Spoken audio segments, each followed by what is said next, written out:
Good morning, friends. My name is Chandravardhan, and I welcome you all to Study for Civil Services, one of the India's leading educational platforms. दोस्तों, study for civil services के मंच पर आज हम लोग बिहार सामान्य ज्ञान देखने वाले हैं। जी हाँ, ये बिहार का स्टैटिक जीके होगा। स्पेशल नोट्स है, ये हमारे पेड ग्रुप में ये नोट्स मिलते हैं। 67th लिखा हुआ है, लेकिन ये 68th पीटी के लिए काम आएगा निश्चित तौर पर, क्योंकि ये स्टैटिक पोर्शन है तो ये चेंज होता नहीं है। और ये लास्ट मोमेंट रिवीजन नोट्स है। फरवरी में 12 फरवरी से आपका एग्जाम है, तो ज्यादा समय बचा हुआ है नहीं। तो स्टडी फॉर सिविल सर्विसेज के इस वीडियो में आपका हार्दिक अभिनंदन है। SCS ज्ञान भैया का ये चैनल है। और अगर हमारे पेड ग्रुप से जुड़ना चाहते हैं तो ये व्हाट्सएप नंबर्स है, जहां पर आप व्हाट्सएप कर सकते हो, कॉल कर सकते हो और हमारे पेड ग्रुप से जुड़ करके ये सारे नोट्स ले सकते हो। ठीक है, बिहार की सामान्य जानकारी वगैरह हम लोग बाद में पढ़ेंगे। जो सबसे मोस्ट इंपॉर्टेंट टॉपिक है यहाँ पर वो है बिहार में वन एवं वन्य जीव अभ्यारण्य। जी हाँ, ये जो टॉपिक है इससे हर साल एक या दो क्वेश्चन निश्चित तौर पर पूछा ही जाता है। निश्चित तौर पर पूछा जाता है, किसी भी साल आप देखिएगा क्वेश्चन तो एक या दो क्वेश्चन निश्चित तौर पर इससे पूछा ही जाता है। ठीक है, किसी न किसी रूप में जरूर पूछा जाता है। तो देखते हैं इसके बारे में, लेकिन उससे पहले यदि आप हमारे चैनल पर नए हो तो सब्सक्राइब करके बेल आइकॉन दबा दो। ठीक है, और यदि चैनल पर पहले से सदस्य हो तो लाइक जरूर करिएगा, कमेंट जरूर करिएगा। ठीक है, और शेयर कर दीजिएगा हमारे वीडियो को, ताकि बहुत सारे लोगों तक ये पहुंच सके। ठीक है, चलिए शुरू करते हैं। बिहार में आर्द्र पर्णपाती वन विशेष रूप से किशनगंज जिले के उत्तर पूर्व भाग में हिमालय की तराई के दलदली और सोमेश्वर की पहाड़ियों पर मिलता है। ठीक है, देखिए किशनगंज आप जानते हैं, अगर ये बिहार है, अगर मान लिया ये बिहार है, सॉरी नक्शा थोड़ा सा गड़बड़ है, लेकिन जो भी है आप देख सकते हैं, ये आपका रेक्टेंगुलर फॉर्म में तो है ना हमारा बिहार, तो बस रेक्टेंगल मान के चलिए। तो ये जो एरिया है ये है किशनगंज, सबसे आपका उत्तर पूर्व में, सबसे नॉर्थ ईस्ट में ये आपका किशनगंज पड़ता है, जो कि किससे लगा हुआ है? ये लगा हुआ है आपका पश्चिम बंगाल से, वेस्ट बंगाल से ये लगा हुआ जिला है। तो आपका किशनगंज जिला हो गया उत्तर पूर्वी भाग में, और हिमालय की तराई के दलदली और सोमेश्वर की पहाड़ी, देखिए सोमेश्वर की पहाड़ी किधर है? सोमेश्वर की पहाड़ी आपकी इधर पड़ती है, इधर पड़ती है पश्चिम चंपारण की तरफ। और ये नेपाल का यहाँ पर तराई क्षेत्र पाया जाता है। जब हम लोग बिहार का देख रहे थे, भौगोलिक स्वरूप देख रहे थे, भौगोलिक विभाजन देख रहे थे, तो मैंने आपको बताया था। ठीक है, रामनगर दून, सोमेश्वर की पहाड़ी, हिमालय का तराई क्षेत्र, शिवालिक का क्षेत्र, ये सब मैंने आपको बताया था। ठीक है, आगे देख लेते हैं। तो इन सब में आपका आर्द्र पर्णपाती वन विशेष रूप से मिलता है। ठीक है, और शुष्क पर्णपाती वन की बात करें तो यह जो है कैमूर की पहाड़ी में मिलता है, छोटा नागपुर की उत्तरी ढलानों पर मिलता है और छिटपुट पहाड़ियों पर मिलता है। तो यदि यहाँ पर नक्शा पे आए तो आपका कैमूर का पहाड़ी किधर मिल जाएगा? इस कॉर्नर पे आपका कैमूर का पहाड़ी मिल जाएगा, छोटा नागपुर का पठार आपका बीच में मिल जाएगा, यहाँ पर झारखंड से सटा हुआ जितना क्षेत्र है। ठीक है, तो इन पर क्या मिलेगा आपको? शुष्क पर्णपाती वन मिलेगा। ठीक है, उसके बाद यदि देखें तो पश्चिम चंपारण जिले में सोमेश्वर तथा दून की पर्वत श्रेणियों की ढालों पर और पूर्णिया और अररिया जिले के उत्तरी तराई क्षेत्र में उत्तरी उप हिमालय के तराई वन पाए जाते हैं। तो कितने तरह के वन पाए जाते हैं, कैसे कैसे वन कहाँ कहाँ पाए जाते हैं, यह आपको यहाँ पर दिया हुआ है, तो याद जरूर रखिएगा। ठीक है, इससे भी क्वेश्चन पूछा जा सकता है।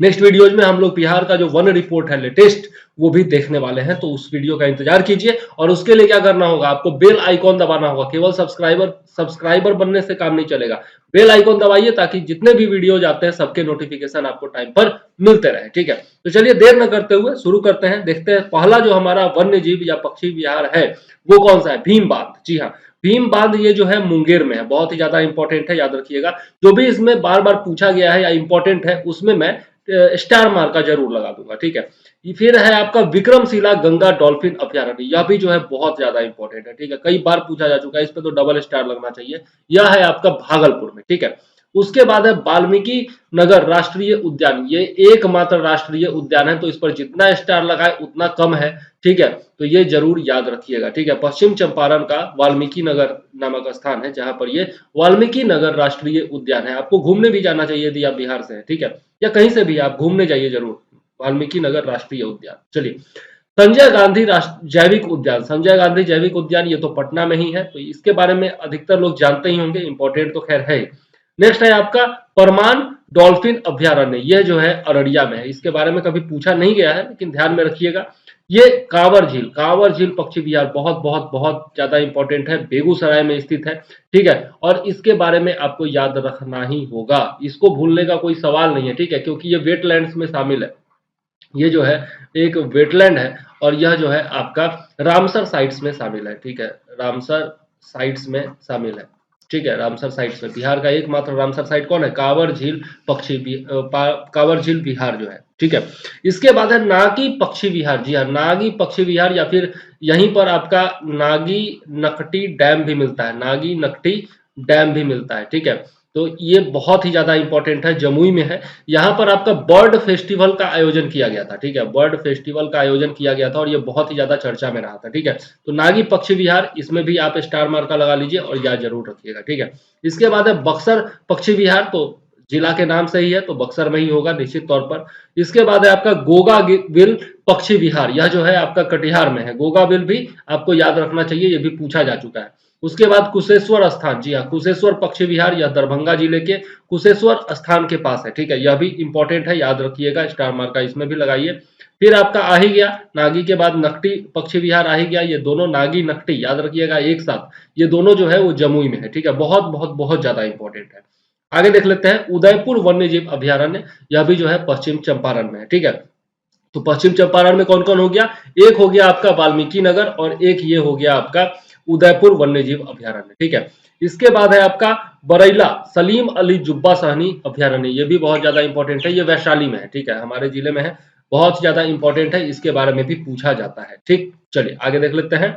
नेक्स्ट है आपका कैमूर वन्य जीव अभ्यारण्य, तो कैमूर है तो ये कैमूर में ही होगा, कैमूर जिला में ही होगा, ये तो ऑब्वियस सी बात है।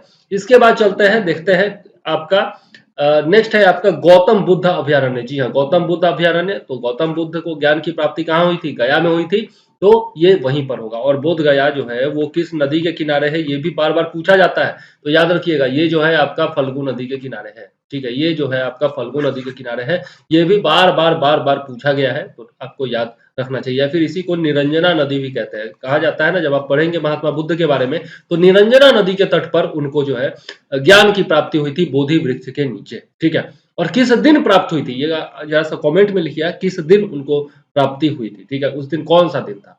चलिए आगे देख लेते हैं राजगीर वन्यजीव अभ्यारण्य, तो ये राजगीर में होगा। राजगीर कहाँ है? नालंदा जिले में है। ठीक है, राजगीर कहाँ है? नालंदा जिले में। और अभी जो है यहाँ पर आपका जू सफारी बनाया गया है, जो कि बहुत ही ज्यादा फेमस हो रहा है, बहुत ज्यादा लोग वहां जा रहे हैं, पर्यटन का केंद्र बन चुका है। तो जू सफारी वहां पर मिल जाएगा आपको। एक आपका इंटरनेशनल स्टेडियम भी बनाया जा रहा है वहां पर। ठीक है, इंटरनेशनल स्टेडियम भी बनाया जा रहा है, वो भी बहुत ज्यादा इंपॉर्टेंट है। यहाँ पर आपका ग्लास ब्रिज बनाया गया है। ठीक है, यह भी बहुत ज्यादा इंपॉर्टेंट है, ग्लास ब्रिज बनाया गया है, यह भी बहुत ज्यादा इंपॉर्टेंट है। और एक और अपडेट देता हूं, गंगा जल उद्वह योजना, ये बिहार सरकार का महत्वाकांक्षी योजना है, जिसका एक चरण का उद्घाटन हाल ही में किया गया है, नीतीश कुमार जी के द्वारा हाल ही में किया गया है। जिस दिन आंदोलन हुआ था बीपीएससी का ना, उसी दिन यह उद्घाटन किया गया था।